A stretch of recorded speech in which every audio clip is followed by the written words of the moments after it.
पाकिस्तान के अवाम महंगाई से तो तंग थे ही, अब रिसेंटली उन पर एक नया बॉम्ब फोड़ दिया गया है और वो है बढ़ते हुए बिजली के बिल। लोग सरापा एहतजाज हैं, पूछ रहे हैं कि ये क्यों हो रहा है, किसकी वजह से हो रहा है। और अवाम, आपको बेशक ये बात मालूम है कि पाकिस्तान के अवाम हो, दुनिया में किसी जगह पर भी कोई हो, अगर वो पाकिस्तान का या किसी जगह पर भी किसी मुल्क का सिटीजन है तो वो टेक्निकलिटीज़ के ऊपर बिलीव नहीं करता। वो ये सिर्फ चाहता है कि उसके ऊपर जो भी हुक्मरान है वो उसे रिलीफ दे।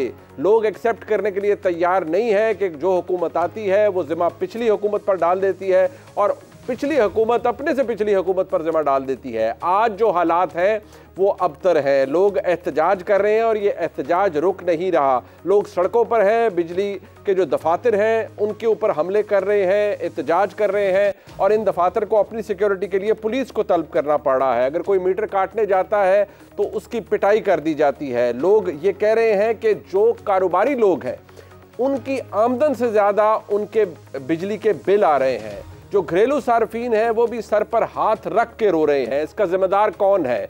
आज निगरान वज़ीर-ए-आज़म जनाब अनवारुल हक काकड़ साहब ने एक हंगामी बुलाया। उस हंगामी इजलास के बाद जो प्रेस रिलीज इस वक्त मेरे सामने है उसके अंदर तो जो बातें कही गई हैं वो ऐसी हैं कि जो किसी भी निगरान वज़ीर-ए-आज़म ने कहनी होती है। यानी सबसे पहले बात ये कि 48 घंटों में बिजली के ज़ायद बिलों में कमी के लिए ठोस इक़दाम किए जाएंगे।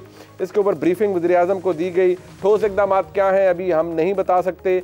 वज़ीर-ए-आज़म ने कहा कि जल्दबाजी में हम कोई ऐसा कदम नहीं उठाएंगे जिससे मुल्क को नुकसान पहुँचे। ऐसे इक़दाम उठाएंगे जिससे मुल्क की खजाने पर बोझ ना पड़े और सार्फिन को भी सहूलत मिले। भला बताइए ये मुमकिन है आज के इस दौर के अंदर जहां आप ऑलरेडी एक स्टैंड बाय एग्रीमेंट के ऊपर IMF के साथ सर्वाइव कर रहे हो? मुतलका वजारतों से और मुतलका इदारों से मुफ्त बिजली हासिल करने वाले अफसरान और इदारों की मुकम्मल तफसील फराहम करने के लिए कहा गया है। ये सवाल ऐसा है जिसके ऊपर पाकिस्तान के अवाम में शदीद गम और गुस्सा है कि वो ना सिर्फ बिजली के बिल भरें बल्कि इजाफी टैक्सेस की मद में भी पैसे दें, कैपेसिटी पेमेंट्स की हवाले से भी पैसे दें, सब कुछ करें, लेकिन जो पाकिस्तान की अशराफिया है उसके ऊपर जू तक ना रेंगे और वो मुख्तलिफ मदों के अंदर जो फ्री बिजली है उसको इंजॉय करें। पाकिस्तान के आम आदमी की नुमाइंदगी करता हूँ। ये अनवारुल हक काकड़ साहब ने कहा है, जो बात अलार्मिंग है मेरे लिए वो ये कह रहे हैं कि अगर उनके कमरे का यानी वज़ीर-ए-आज़म पाकिस्तान के कमरे का AC बंद करना पड़े तो कर दीजिए। आम आदमी को रिलीफ मिलना चाहिए। मज़ीद इस सेशन की, इस इजलास की अब मज़ीद नशिस्तें होंगी। आज जो बातें हमारे सामने आई हैं बदकिस्मती से उसमें रिलीफ का एलिमेंट कोई नहीं है, क्योंकि एक निगरान हुकूमत है, चुटकी बजाकर अवाम को रिलीफ दे नहीं सकती। शायद कोई भी हुकूमत नहीं दे सकती, निगरान हुकूमत तो क्या कर सकती है। लेकिन आज जो हो रहा है उसका जिम्मेदार कौन है और क्या पाकिस्तान के अवाम को रिलीफ मिलेगा या नहीं, ये एक बहुत बड़ा सवाल आपके लिए और मेरे लिए है।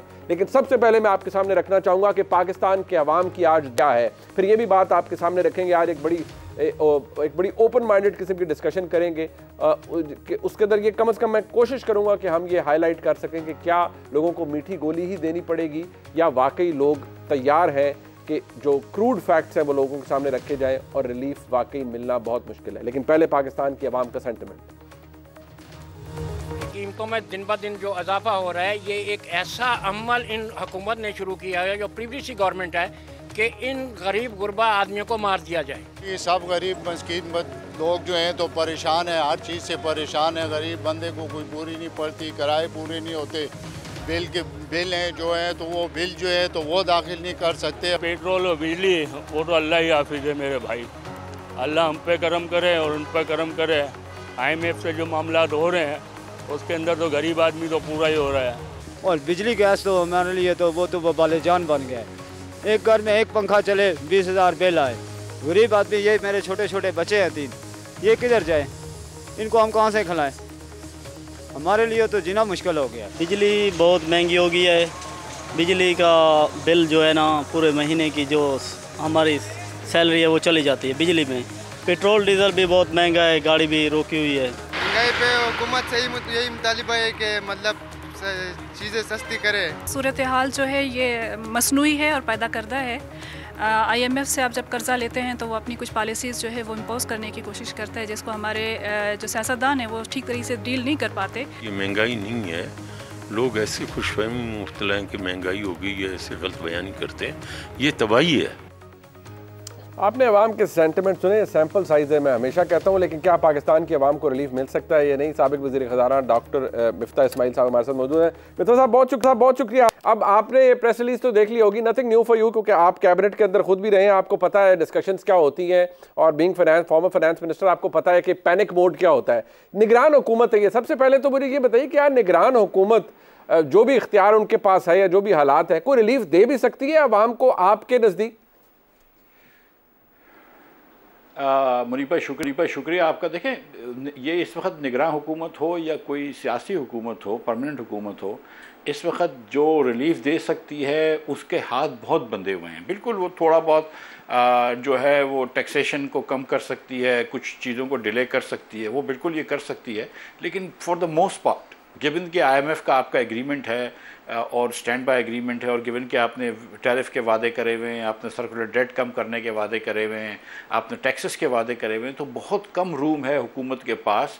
और इसीलिए जो आपने आज बात देखी है कि वो प्लेटिट्यूड्स तो थे कि हम अपना एयर कंडीशन बंद कर देंगे वगैरह वगैरह, लेकिन बेसिकली इन्होंने ये कहा है कि हमको 48 घंटे और दो तो हम सारा कुछ प्लान करें, और मेरे ख्याल से वो प्लान कर रहे होंगे।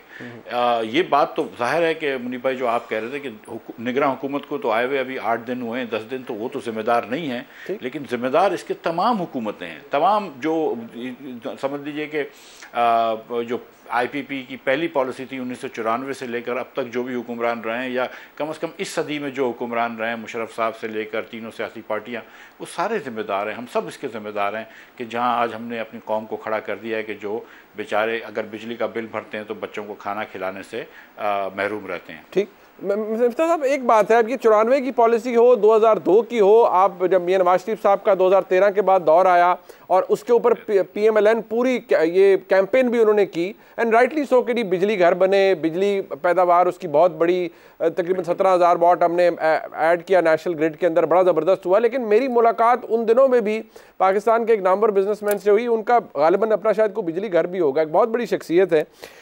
उन्होंने उस वक्त भी कहा, और मुझे अभी तक वो बात रिफ्लेक्ट करती रहती है, उन्होंने कहा जिस तरीके से बिजली घर बनाए गए हैं, जिस तरह से बिजली प्रोड्यूस की जा रही है, ये वायबल ही नहीं है, और एक वक्त आएगा कि पाकिस्तान की आवाम पर ये बम फटेगा, सब्सिडाइज आप कर नहीं सकते, इतनी महंगी बिजली टेक और पे की पॉलिसी के ऊपर बनाई जा रही है, तो इवेंचुअली इसका ब्रंट पाकिस्तान की आवाम फेस करेंगे और ये किसी भी हुकूमत को तबाह कर देगा। और आज जो मैं हालात देख रहा हूँ वो ऐसे ही है। तो क्या हम हाइंडसाइड में ये कह सकते हैं, क्योंकि आप हुकूमत का हिस्सा भी रहे, कि एक इनएफिशिएंट पॉलिसी के ऊपर, खास तौर पर जो पिछले मियां नवाज शरीफ साहब के दौर के अंदर बिजली घर बनाए गए या बिजली प्रोड्यूस की गई, वो एक इनएफिशिएंट और अनवायबल पॉलिसी के तहत बिजली बनाई गई?